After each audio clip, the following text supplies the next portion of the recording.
Actually ఇది నా first movie. అంటే నేను ఇంతకుముందు అంటే చిన్నవి ఏవో చేశాను తప్ప అవి పెద్దగా బయటికి రాలేదు. ఈ రోజుల్లో తెలుగు హీరోయిన్స్కి కానీ ఆర్టిస్టులకు కానీ సరైన ఆదరణ అనేది లేదు. ఎక్కడి నుంచో బొంబాయి నుంచి బెంగళూరు నుంచి తీసుకొచ్చేసి హీరోయిన్స్గా పెట్టేస్తే అందరూ బాగా చూసి వాళ్ళని బాగా ఆదరిస్తున్నారు. కానీ తెలుగు వాళ్ళని ఆదరించే వాళ్ళు ఈ రోజుల్లో లేకపోతున్నారు. ఇది ఒక మంచి సినిమా, అది మాత్రం తప్పకుండా గట్టిగా నేను చెప్పగలను. ఇది మంచి సినిమా, ఖచ్చితంగా అందరూ చూడండి. ఇలాంటి సినిమాలు మీరు చూసి ఆదరిస్తే ఇంకా ఇలాంటి డైరెక్టర్లు మాలాంటి వాళ్ళు ముందుకొచ్చి ఇంకా ఇంకా మంచి మంచి సినిమాలను ప్రజలకు అందిస్తారు. ఆ సినిమా గురించి చెప్పాలంటే నేను చెప్పేది ఏం లేదు. నాకన్నా పెద్దవాళ్ళు, ఎక్స్పీరియన్స్ ఉన్నవాళ్ళు, క్రిష్ గారు కానీ ఇంకా నాకన్నా ముందు మాట్లాడిన వాళ్ళు మాట్లాడారు ఈ సినిమా గురించి. నేను చెప్పడానికి ప్రత్యేకంగా ఏం లేదు, మంచి సినిమా, అది మాత్రం నేను బల్లగుద్ది చెప్పగలను. ఈ సినిమాకి చందు ఎంత కష్టపడ్డాడంటే నాకు తెలుసు ప్రతిదీ అనమాట. అంటే ఈ ఒక డైరెక్షన్ డిపార్ట్మెంట్లో పెద్ద సినిమాలో ఒక 20 మంది దాకా ఉంటారేమో, 10 to 15 మెంబర్స్. కానీ ఈ సినిమాకి డైరెక్షన్ డిపార్ట్మెంట్లో ఉంది ఈయన ఒక్కడే. స్క్రిప్ట్ వర్క్ ప్రతిదీ నాకు డైలాగ్ దగ్గర నుంచి నేర్పించడం, ఆఖరికి డ్రెస్సెస్ కంటిన్యూటీ చూసుకునేది కూడా ఇతనే అనమాట. మేము ఇంత కష్టపడి ఈ సినిమా తీసాము, ఖచ్చితంగా అందరూ ఆదరిస్తారని కోరుకుంటున్నాను. Thank you so much. ఈ సినిమా చాలా బాగుందండి. చందు చెప్పిన స్క్రిప్ట్ నాకు క్లియర్గా అర్థమైందండి. ఫస్ట్ దానివల్ల తక్కువ బడ్జెట్ ఉన్నా హ్యాపీగా వెళ్ళి ఎలాంటి టెన్షన్ లేకుండా కూల్గా చేసాం వర్క్. కష్టపడ్డా కానీ చాలా ఇష్టంగా చేసిన వర్క్ ఇది. అమలాపురం ఆ చుట్టుపక్కల ఊర్లలో చేసామండి మొత్తం. అమలాపురం సరౌండింగ్లో మొత్తం. ఓకే. ఈ సినిమాలో హీరో అనే వ్యక్తి కనబడదు, ఒక పాత్ర కనిపిస్తుంది.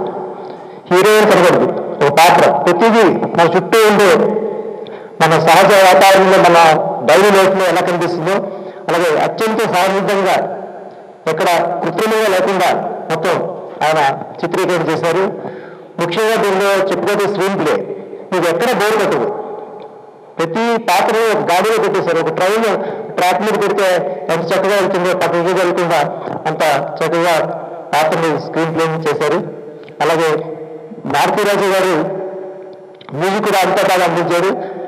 ఆయన బేసికల్గా ఇళయరాజు గారు అభిమాని, చాలా చక్కగా పాటలు రాస్తారు. సుమారుగా ఆ పాటలు నేను 200 times అదే విని ఉంటాను సుమారుగా. అంటే నా చిత్రం అనేది నేను వినడం కాదు, నాకు ఒకరిద్దరు పాటలు నచ్చవు.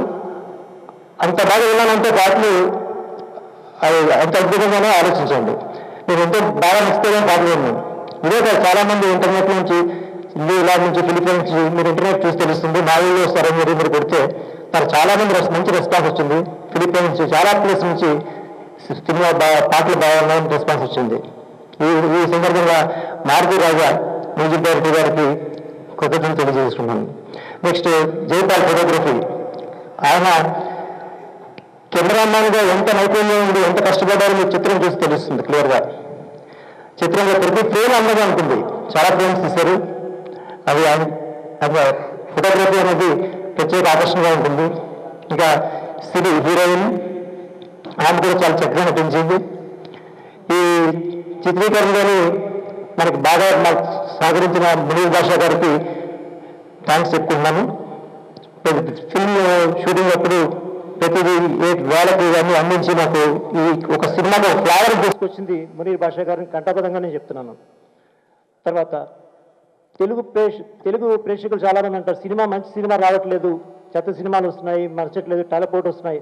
దీని మాత్రం ఒక విషయం ఖచ్చితంగా ప్రేక్షకులు చెప్తున్నాను. ప్రేక్షకులు వచ్చి థియేటర్లో మంచి సినిమాని ఆదరిస్తే తప్పకుండా మంచి సినిమాలు వచ్చే అవకాశాలు ఉంటాయి. సో ప్రేక్షకులందరికీ ఒక మాట చెప్తున్నాను, సినిమా చూడండి. సినిమా నచ్చకపోతే నాకు ఫోన్ చేసి చెప్పండి. 9346305830 నా సెల్ నెంబరు. ఫోన్ చేసి మీరు విమర్శించండి, పర్వాలేదు. కంఠాపదంగా చెప్తున్నాను, ఇది అత్యుత్తమ చిత్రం అని చెప్తున్నాను. మీరు తలపోటు తెప్పించే చిత్రం కాదు, స్ట్రైట్గా మీరు ఫోన్ చేసి చెప్పవచ్చు. మరొకసారి చెప్తున్నాను, నా సెల్ ఫోన్ నెంబర్ 9346305830. ఖచ్చితంగా ఇది అత్యుత్తమ చిత్రం, మంచి చిత్రం అవుతుంది. ప్రేక్షకులను ఆదరించమని కోరుతున్నాను. Thank you very much. మా బ్రదరు ఫస్ట్ నా ఇద్దరు స్క్రిప్ట్ ఫస్ట్ తెచ్చినప్పుడే నేను నా స్క్రిప్ట్ చూసి చాలా ఆశ్చర్యపోయాను. మా బ్రదర్ ఏం చేస్తున్నా ఇలాంటి పనులు ఏవో చేస్తుంటాడు, ఏవో ఎక్స్పెరిమెంట్లో చేస్తుంటాడు మొదటి నుంచి. సో ఇప్పుడు నేను మ్యూజిక్లో ఏం ఎక్స్పెరిమెంట్ చేయగలను నాకు అర్థం లేదు అప్పుడు. అయితే రకరకాలుగా చేసి చూపించాను. ఆయనకి నచ్చినవి కొన్ని చేసి అవే ఓకే చేశాడు. అవే సాంగ్స్ ఇప్పుడు మీరు విన్న సాంగ్స్ అవే. ఆడియో గురించి నేను చెప్పడానికి అంతగా ఏం లేదు. ఇంకా సినిమా గురించి అయితే టెక్నికల్గా స్క్రిప్ట్ అయితే చాలా అడ్వాన్స్ స్క్రిప్ట్ అని అనుకుంటున్నాను. మిగతా అంతా కూడా మా జైపాల్ గారు కెమెరామ్యాను, ఆయన దీనికి 100% ఫోటోగ్రఫీ న్యాయం చేకూర్చారు. మిగతా అందరూ ఆర్టిస్టులు వాళ్ళ రేంజ్లో అందరూ పెర్ఫార్మెన్స్ చేశారని భావిస్తున్నాను. Okay, thank you.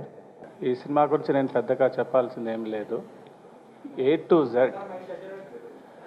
to Z చేసింది మా డైరెక్టర్ గారే. పబ్లిసిటీ డిజైన్ ఏదైనా సరే, టైటిల్ లోగో కానీ ఏదైనా A to Z ఆయనకే క్రెడిట్ అంతా. మేము ఎంత మాట్లాడినా వేస్ట్. మేము ఇది March 9th చేయాలని అనుకుంటున్నామండి రిలీజు. ఇందాక మా అమ్మాయి చెప్పినట్టు మీరే బ్రిడ్జ్ మీడియాకి, అంటే మా సినిమా వాళ్ళకి, ఆడియన్స్కి. మీ వల్ల ఏమవుతుందో మీరు అది చేస్తే చాలా హెల్ప్ చేసిన వాళ్ళు అవుతారు. Thank you. ఈ సినిమా ప్రివ్యూ చూసిన తర్వాత ఈరోజు నా వెనక ఒక 30 డైరెక్టర్స్ వెనక నుండి నన్ను సపోర్ట్ చేస్తున్నారు. కేవలం ఏంటి, ఇంత చిన్న సినిమాని ఇంత మంచి స్క్రిప్ట్ ఎలా చేశాడు అది. అంటే అది నా గురించి నేను చెప్పుకోవడం కాదు, కానీ వాళ్ళందరూ నన్ను బాగా సపోర్ట్ చేస్తున్నారు. ఈ సినిమా బడ్జెట్ విషయంలో నేను చాలా పొదుపు పాటించాను, కానీ మా హీరోయిన్ కాస్ట్యూమ్స్ విషయంలో అస్సలు పొదుపు పాటించలేదు. చాలా రిచ్గా తీసాం. సో మీరందరూ హ్యాపీగా ఫ్యామిలీతో వచ్చి 2 hours ఎంజాయ్ చేయొచ్చు. నో వల్గారిటీ, అంతవరకు నేను ఇన్సూరెన్స్ ఇస్తున్నాను. నో వల్గారిటీ, నో వైలెన్స్, మళ్ళీ ఇంట్రెస్టింగ్ స్క్రీన్ ప్లే. అందరూ చెప్పినట్టు ఇందులో ఒక చిన్న కొత్త ఫార్మేట్లో వెళ్ళాం స్క్రీన్ ప్లే విషయంలోనే.